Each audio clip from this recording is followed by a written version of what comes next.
Morning students, this is the first chapter of economics development. पहला chapter हम economics का start कर रहे हैं, इसका नाम है development based on NCERT 10th class.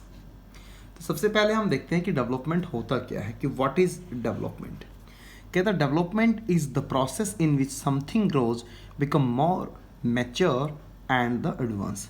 कहता है कि ये एक ऐसा प्रोसेस है, समथिंग ग्रोज, कोई भी चीज़ जो ग्रो करती है, मैच्योर होती है और वो एडवांस होती है, उसको हम क्या कहेंगे, डेवलपमेंट कहेंगे, विकास कहेंगे।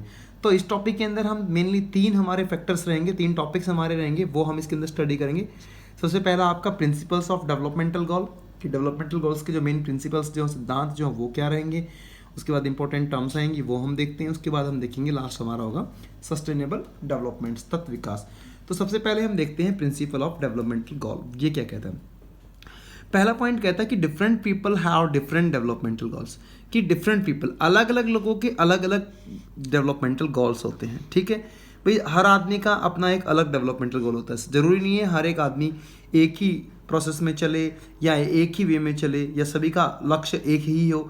सभी चाहते हो हम बिजनेसमैन ही बने, सभी चाहते हैं हम यूपीएससी ही करना, सभी चाहते हैं कि मैं टीचर से बनना। तो ऐसा नहीं है, सबके क्या है, डिफरेंट डिफरेंट गोल होते हैं। सेकंड पॉइंट कहता है कि what may be development for one may not be for the others. कहता है कि what may be development for one, कि किसी एक के लिए कोई डेवलपमेंट, कोई विकास जरूरी नहीं है वो दूसरे के लिए भी डेवलपमेंट है, किसी दूसरे का भी विकास होता है। मान लीजिएगा कोई भी, ये इसका कहने का पॉइंट क्या है कि हम कहीं भी डेवलपमेंट कर रहे हैं, किसी भी एरिया के अंदर डेवलपमेंट हुआ है, तो जरूरी नहीं है उस डेवलपमेंट का इफेक्ट उसकी डेवलपमेंट की वजह से वहाँ सभी की डेवलपमेंट हो। ठीक है, सपोज कीजिएगा, इसने एग्जांपल दिया है डैम का, कि अगर किसी भी पर्टिकुलर एरिया के अंदर हम डैम बनाते हैं तो डैम बनाने से किसी भी राष्ट्र की इकोनॉमी डेवलप होगी, स्टेट की इकोनॉमी डेवलपमेंट होगी।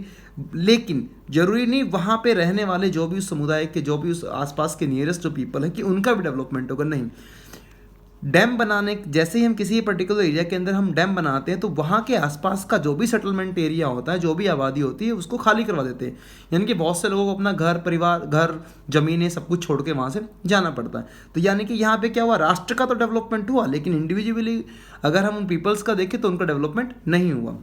थर्ड पॉइंट कहता है कि people look at mix of goals rather than one. कहते हैं कि हम क्या करते हैं, मिक्स ऑफ गोल्स देखते हैं, कि किसी एक गोल के लिए, किसी एक एडवांसमेंट के लिए हम वर्क नहीं करते।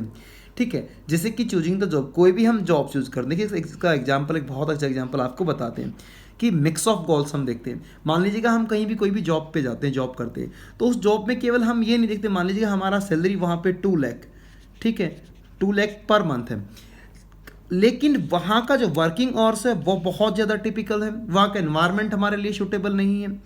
ठीक है, वहाँ जो अदर फैसिलिटीज़ हैं वो हमारे लिए सही नहीं है। तो क्या हम केवल एक इनकम के लिए वहाँ पे जॉब कर सकते हैं? बिल्कुल भी नहीं करेंगे। तो हम क्या करेंगे, मिक्स ऑफ गोल्स, हम सब बहुत सारी जो हमारे डिज़ायर्स हैं, हम वहाँ पे एक सैलरी जो है वो एक हैंडसम सैलरी भी देखेंगे, वहाँ पे वर्किंग आवर्स भी देखते हैं, वहाँ का एनवायरनमेंट भी देखते हैं, बहुत सारी चीज़ों को जब हम चेक करते हैं उसके बाद ही क्या है, हम उस जॉब के लिए एग्री होते हैं। तो यही चीज़ है कि people look at a mix of goals rather than the one, किसी सिंगल के लिए नहीं, बहुत सारे जो गोल्स होते हैं उनको लेके हम आगे बढ़ते हैं। अब आपका आता है important terms of the comparing nation, किसी भी राष्ट्र को कंपेयर करते हैं, कैसे करते हैं देखिए। कहते हैं when we compare different thing they could have similarities as well as the differences. जब हम डिफरेंट थिंग्स को कंपेयर करते हैं, अलग अलग चीज़ों के साथ कंपेरिजन करते हैं, तो वहाँ पे क्या होगा, हमें देखते हैं कि बहुत सारी सिमिलरिटीज़ भी हमें देखने को मिलेगी, और जब बहुत सारी सिमिलरिटीज़ होती हैं तो बहुत सारे डिफरेंसेस भी हमें देखने को मिलते हैं। So the result depends on the purpose of the comparing. तो किसके ऊपर डिपेंड करता है, कि कंपेयरिंग का जो पर्पज जो था, जो उद्देश्य जो था, उसके ऊपर। For comparing the country their income is considered to be the most important attribute. किसी भी राष्ट्र का जब हम कंपेरिजन करते हैं तो उसका जो एवरेज इनकम जो होता है वो बहुत इंपॉर्टेंट एट्रीब्यूट्स को हम कहेंगे बहुत ज़्यादा महत्वपूर्ण होता है। उसी के बिहाफ पे हम राष्ट्र की जो है वेरी कर सकते हैं, कौन सा डेवलपमेंट कैटेगरी में आते हैं, कौन डेवलप्ड कंट्री में आते हैं, कौन अंडर डेवलपिंग कंट्री में आते हैं। तो सबसे पहले क्या देखते हैं, नेशनल इनकम, कि नेशनल इनकम क्या होता है। कहता था sum of the income of the citizens of a country. कहता जोड़ किस चीज का, इनकम का, किस कौन सी इनकम का, सिटीजन्स ऑफ द कंट्री। किसी भी राष्ट्र की जो सिटीजन्स की जो टोटल इनकम है, उस टोटल इनकम का जो सम, जो जोड़ है, वो क्या कहलाता है, नेशनल इनकम कहलाएगा, राष्ट्रीय आय कहलाएगा। अब आता पर कैपिटा इनकम। अब पर कैपिटा इनकम क्या कहता है कि when national income is divided by the total population. National, अब क्या करेंगे, नेशनल इनकम को हम डिवाइड कर देंगे किससे, टोटल पॉपुलेशन से। नेशनल इनकम में क्या था, सिटीजन्स का टोटल इनकम। अब यहाँ पे उस नेशनल इनकम को हम क्या करेंगे, टोटल पॉपुलेशन से डिवाइड करेंगे। देखिए यहाँ पे हमने क्या किया, वर्किंग पीपल को काउंट किया है कि सिटीजन्स ऑफ द कंट्री जो इनकम कमाते हैं, जो पैसा कमाते हैं, जो अर्निंग करते हैं, उनके साथ साथ बहुत सारे डिपेंडेंट भी होते हैं। लेकिन यहाँ पे हमने क्या किया, चाहे डिपेंडेंट है, चाहे नॉन डिपेंडेंट है, चाहे वर्किंग में है या वर्किंग में नहीं है, टोटल पॉपुलेशन जो है उसको हम डिवाइड करते हैं। ठीक है, उसके बाद कहते हैं the result is the average income और पर कैपिटा इनकम। वो रिजल्ट क्या कहलाएगा, एवरेज इनकम कहलाएगा, या फिर उसको हम पर कैपिटा इनकम कहेंगे। ठीक है, कहता world bank is used to per capita income phenomena to describe the country. ठीक है, वर्ल्ड बैंक भी जो है इसी फेनोमेना को यूज करता है किसी भी राष्ट्र को डिस्क्राइब करने के लिए। ठीक है, इंडिया का जो पर कैपिटा इनकम रिसेंटली है वो $1497। ठीक है, $1497 जो इंडिया का पर कैपिटा इनकम है। अब आता है GDP, gross domestic product. Gross domestic product क्या कहता है, sum of all goods and services produce within a country in an accounting year is known as the GDP. कहता है sum of the all goods and services, क्या सभी goods and services का जो भी जोड़ है उस एक होल अकाउंटिंग ईयर के दौरान, उसको हम क्या कहेंगे, जीडीपी कहेंगे, ग्रॉस डोमेस्टिक प्रोडक्ट कहेंगे। अब आता है जीएनपी। जीएनपी क्या है, ग्रॉस नेशनल प्रोडक्ट है। ठीक है, एग्जामिनर एब्रीविएशंस पूछ सकता है, बहुत बार पूछता है कि व्हाट इज जीडीपी, या what is the full form of GDP, या what is the full form of GNP. तो GDP gross domestic product, GNP gross national product. इसमें क्या कहता है कि sum of the all goods and services, सभी, देखिए इसके अंदर केवल गुड्स एंड सर्विसेज को ऐड किया, यहां देखिए थोड़ा डिफरेंट होगा, sum of all goods and services with value of import and export. ठीक है, 2 पॉइंट्स और ऐड किया है, इंपोर्ट एंड एक्सपोर्ट को। गुड्स एंड सर्विसेज तो हैं, साथ में इंपोर्ट एंड एक्सपोर्ट को भी हम ऐड करेंगे, वही रहेगा होल अकाउंटिंग ईयर के अंदर। उसको हम क्या कहेंगे, जीएनपी कहेंगे, ग्रॉस नेशनल प्रोडक्ट। ओके, अब आता है लिटरेसी रेट, साक्षरता दर क्या होता है। The proportions of the literate population in the 7 and above age, कहता वो प्रोपोर्शंस लिटरेट पॉपुलेशन या किसी भी राष्ट्र की पॉपुलेशन को लिटरेट हम कब कहेंगे, या लिटरेसी रेट कब काउंट करेंगे, जब 7 या 7 साल से अबो, 7 या 7 साल से ज़्यादा के जो लोग हैं जिनको पढ़ना और लिखना आता है, उनको हम किस में काउंट करेंगे, लिटरेट पॉपुलेशन के अंदर हम काउंट करेंगे, उसको क्या कहते हैं, लिटरेसी रेट कहेंगे। ठीक है, अब आता है public facilities and the sustainable development. ये लास्ट पार्ट है इस टॉपिक का। अब तक आई होप आप लोगों को बहुत अच्छे से टॉपिक क्लियर हुआ होगा।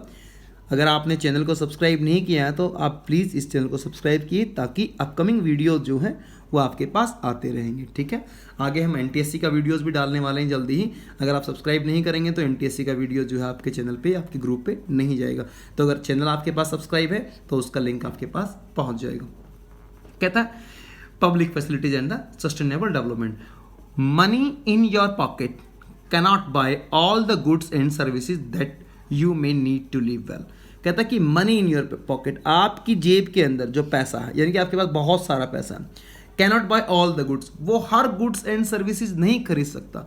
मान लीजिएगा आपके पास बहुत ज़्यादा पैसा है, इतना ज़्यादा पैसा है कि आप इंडिया के अंदर टॉपर्स जो हैं उनके अंदर आप शामिल हो रहे हैं, लेकिन क्या आप उस पैसे से एक एनवायरमेंटल फ्री, एक पर्यावरण को पोल्यूशन फ्री कर सकते हैं कि पोल्यूशन फ्री एनवायरनमेंट होना चाहिए?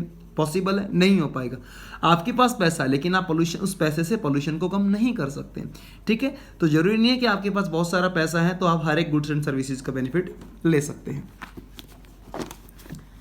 कहता है today we are actually able to use goods and services. आज हम क्या है, वास्तव में क्या है, गुड्स एंड सर्विसेज का यूज करने के लिए एबल है, योग्य है। क्यों है? क्योंकि other in the community want to use them, कि दूसरा समुदाय जो है वो भी चाहता है। मान लीजिएगा एक क्लास के अंदर 15 स्टूडेंट्स है, अब 15 स्टूडेंट्स के अंदर केवल एक ही स्टूडेंट्स ऐसा है जो पढ़ना चाहता है, बाकी 14 स्टूडेंट्स जो है वो पढ़ना नहीं चाहते हैं। तो क्या है, वहां डिजायर क्या, कम्युनिटी की डिजायर नहीं है, वहां मेजोरिटी किसकी है, ना पढ़ने वालों की। लेकिन अगर कम्युनिटी मीन्स कि वहां पे 15 में से 14 स्टूडेंट जो वो पढ़ना चाहते हैं, तो यानी कि क्या है, हम एक्चुअल में एबल होंगे, योग्य होंगे उस सर्विसेज को बेनिफिट उठाने में। ठीक है, अब आता आपका PDS system, public distribution system.